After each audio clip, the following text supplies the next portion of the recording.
الحمدلله در لحظات قرار گرفتگیم که از این سو وبا آمده است و از سوی دیگر رمضان آمدنی است و انسان مطیع چی در حالت نعمت و چی در حالت مشقت باید که با آن عهدی که همراه پروردگارش کرده است که در هر گونه حالت اطاعتکار پروردگار باشد، باید حمد پروردگارش را بگوید.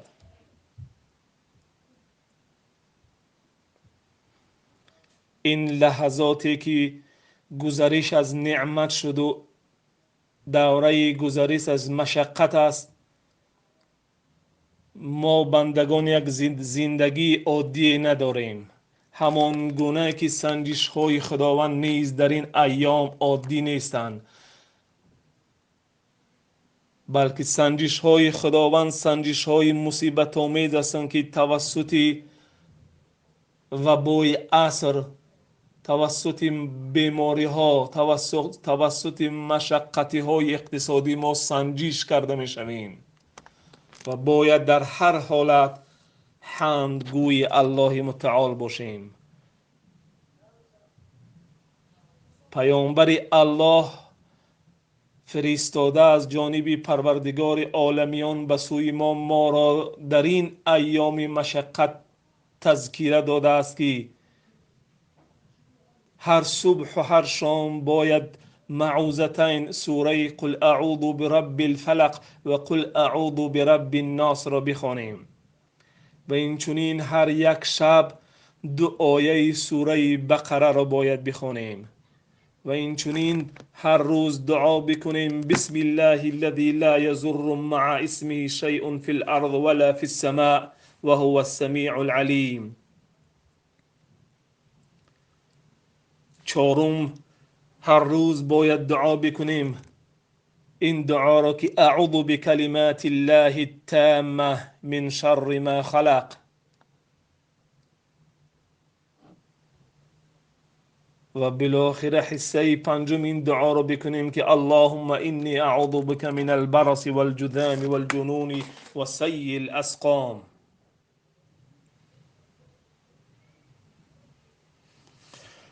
از این دورانی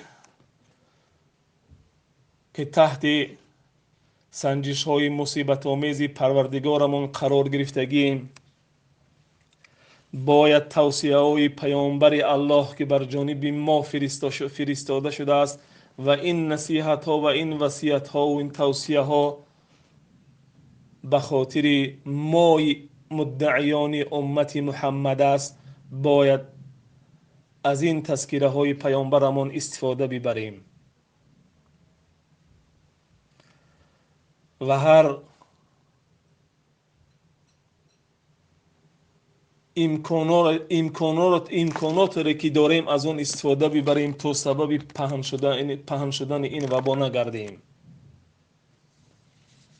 از سوی دیگر رمضان با آمدش به استقبال ما در یک چند لحظه دیگر به ما میرسد. این ماهی با برکت به استقبال ما آمده ایستاده است تا ما را با دهی رحمتش، دهی مغفرتش و سیکی نجاتی از دوزخش ما را در آغوش عبادتانه فضیلت آمیزش بگیرد. لحظات مانده است که ماه با یک شرافت بزرگ از نزد پروردگار بزرگ، از اوج بلندترین هفت طبقه آسمان ها، از نزد خداوند مهمانی عمر هر یکی ما، مهمان حیات زندگی هر یکی ما میگردد. این ماه به زندگی ما، به روز و ایام و عمر ما، بر خاندان ما داخل شدنی است تا اینکه این روز و ایام ما را این ماه بر نفع ما بگرداند. بله ای انسانی از حد گذشته، ای آدمی توبه کننده، در پیش تو همگی 696 ساعت یا 720 ساعت است که آمدنی است به سوی تو. این ساعت هایی که می آیند مال شخصی تو نیستند، این ساعت ها مالکی تام آنها تو نیستی. این 696 ساعت که هر روز 24 ساعتش رو تو از آن کم میکنی، ساعت های رمضانند که مالک مطلق آنها پروردگار عالمیان است، نه از آن تو هستند این ساعت ها. پروردگاری که زمان میرسد که توی بندهش را برای پرسش از این 696 ساعت در رو بروی خودش با دو پای راست برمیخیزاند و میشیناند و از تو میپرسد که این 696 ساعت را در چی گذرانیدی، در چی صرف کردی این لحظاتی رو که از آن من بودن و همچون اوقات یا وقتهای رمضانی من آن را بر تو دادم. بله، ما خواهیم نخواهیم بعد لحظه رمضان در روبروی ما قرار میگیرد، ولی نکته اینجاست که کی و چگونه و چی خیل این رمضان رو پیشواز و استقبال میگیرد. بله، در قلب های ما درج گردیده است که رمضان با آمدنش بر ما روزه گرفتن را می آورد و این شرط بندگی است که خداوند این شرط را در این ماه گذاشته است. یعنی رمضان با آمدن خودش در خود روزه داشتن و روزه گرفتن را دارد. يا أيها الذين آمنوا كتب عليكم الصيام كما كتب على الذين من قبلكم لعلكم تتقون.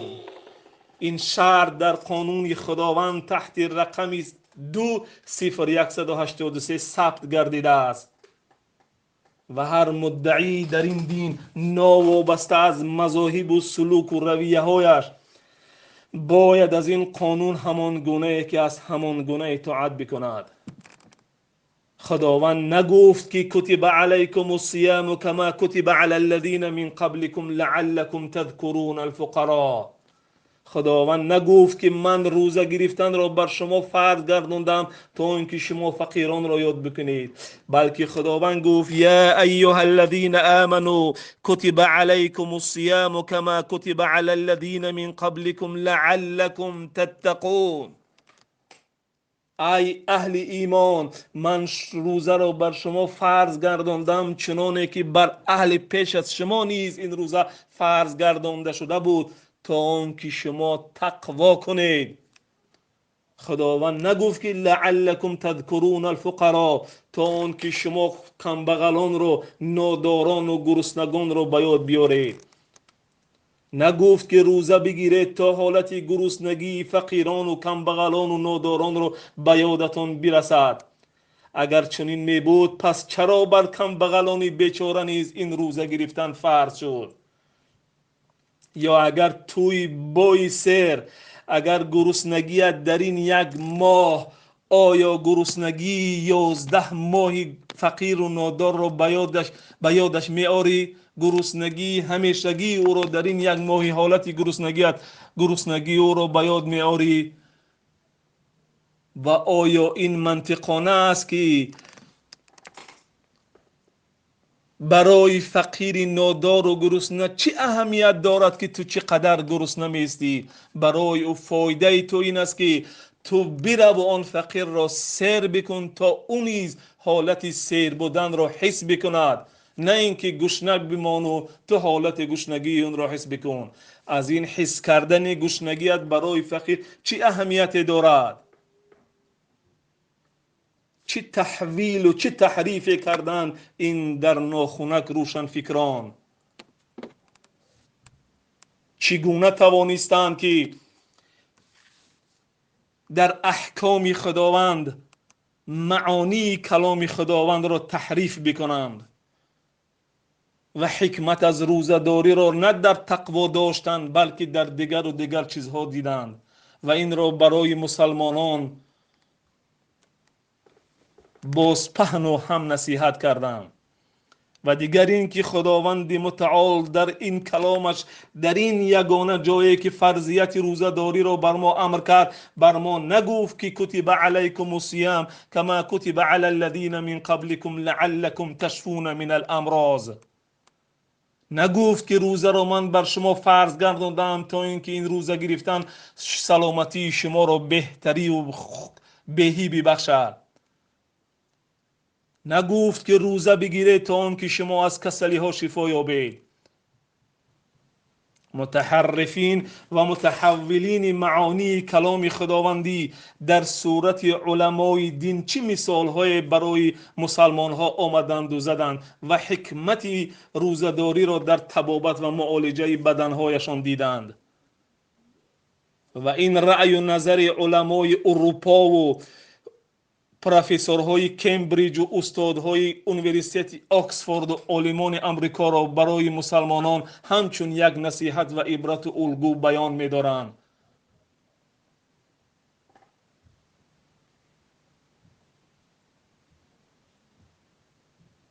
علمای در صورت علمای دین البته در ناخونک یک مثال میارن از یک عالم محقق امریکایی با نام ماکفادین که میگوید روزه داشتن تکسین های زیر معده را از بین میبرد و تمام عضوهای درونی را شفا میبخشد.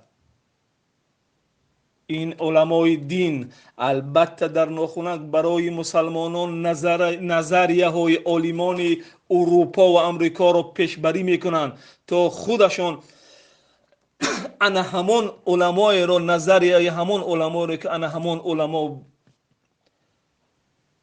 بر فرضیت روزه اقرار ندارند و هیچگاه هم روزه گرفتگی نیستند. اسلام و شریعت اسلامی احتیاج به کسی که به گفته خودش عمل میکند چه عمل نمیکند، البته عمل نمیکند به گفته خودش چه مسلمان باشد و چه غیر مسلمان احتیاج ندارد.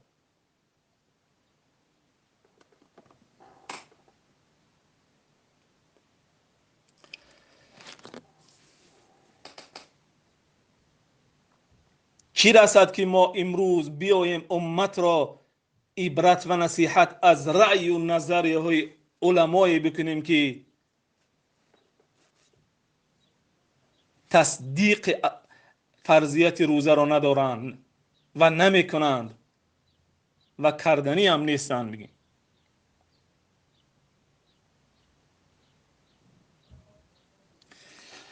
امام ابو حنیفه رضی الله تعالی عنه از این امام بزرگ ما پرسیدند، افراد از او التجا کردند که درباره ضرر خوردن شیرینی زیاد در حلقه های درسی و معروضه های جمعات به مردم بفهمان.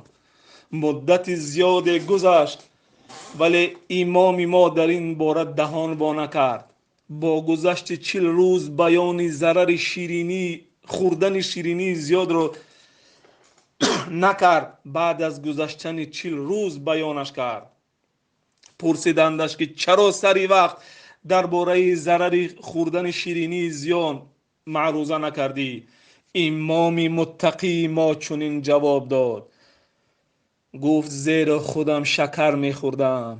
تا آن مدتی که من شکر خوری رو بس نکردم بر شما فتوا و امری بس کردن خوردن شیرینی زیاد را نکردم.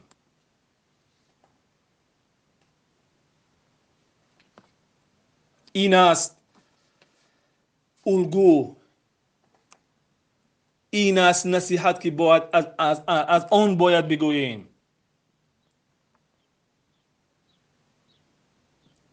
مردانگی، بندگی و امتی و مقلدی انا در اینجاست، در اطاعت است و در پیروی.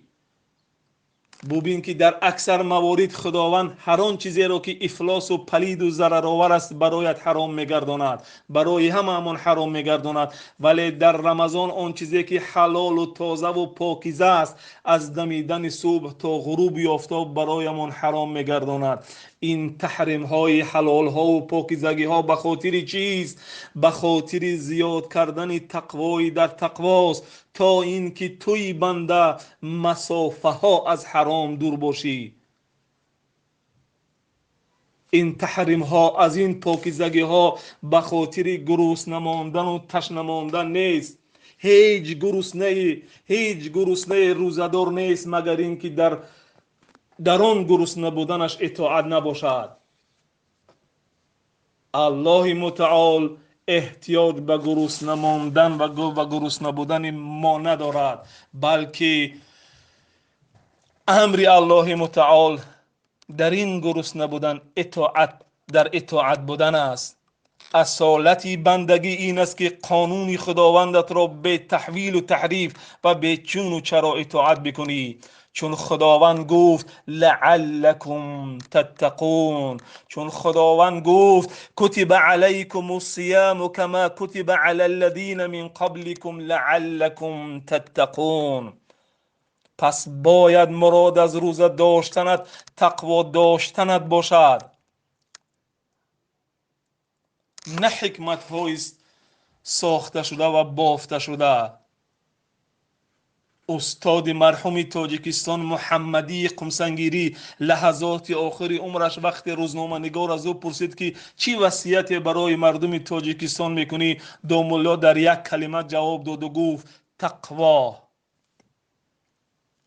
روزنامه نگار بار دیگر پرسید که تقوا چیست؟ گفت از حرام الله تعالی دور بودن و به حلال الله تعالی خود را نزدیک کردن، یعنی اطاعت اوامر الله متعال و اجتناب از نواهی الله متعال. آیا بنده را این زیبنده این نیست که همان گونه که امر کرده شده است همان گونه اطاعت بکند؟ بیایید هر روز این رمضانمون رو به امید زیاد کردن تقوایمون بگذارونیم. بیایید هر روز این رمضانمون رو به امید زیاد کردن تقوایمون بگذارونیم، نه به امید یاد گرسنگان و نه به امید طبابت شکمهایمون. بیایید این 720 ساعتمون را کنترل بکنیم و تصمیم و اراده امون را چنین بکنیم که در هیچ ساعتی خداوندمان را خیانت نمی کنیم. این ساعت ها وقت های ما نیستند که چگونه که بخواهیم آنها را صرف بکنیم و مصرفشان بنماییم. این ساعت های رمضانند که برای ما خداوند آنها را امانت داده است همچون وقت. پس تلف هر ساعت در غیر اطاعت خیانت امانت است. انتخاب کن، رمضان می آمدنی یا دوستت هست یا خوب پذیراییش نمی کنی و دشمنت می شود.